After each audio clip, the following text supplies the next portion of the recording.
अखिल भारतीय मराठा महासंघाचे जिल्हाध्यक्ष शेतकरी संघटनेचे आमचे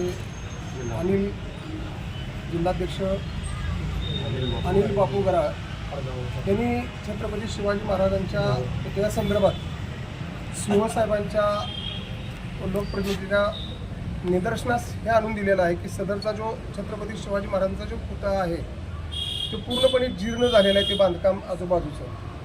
खरं तर आज आपण नगराध्यक्षपद भूषवताना पूर्ण कराड नगरपालिकेचं रंगरंगोटी डागडुजी सगळी केली, पण महापुरुषांचा विसर पडला या ठिकाणी असं मला वाटतं. त्याबद्दल मी प्रथमतः त्या बाबतीचा मी निषेध व्यक्त करतो.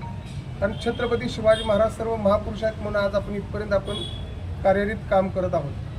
आज पुतळ्यासंदर्भात अण्णांनी ज्या काही गोष्टी कर्मचाऱ्यांना बांधकाम कर्मचाऱ्यांना दाखवण्यात आलेल्या आहेत, तर अक्षरशः हा पुतळा कधीही पडू शकतोय आणि कराड शहराला गालबोट लागू शकते.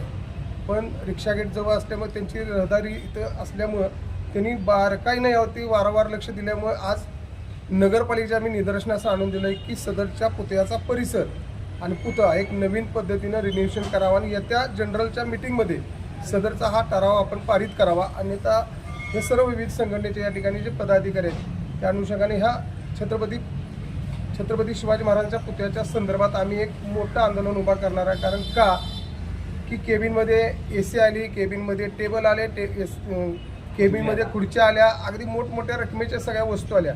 पण महापुरुषांच्या बाबतीत तुम्हाला जो विसर पडलेला आहे ते विसर पडून देऊ नका.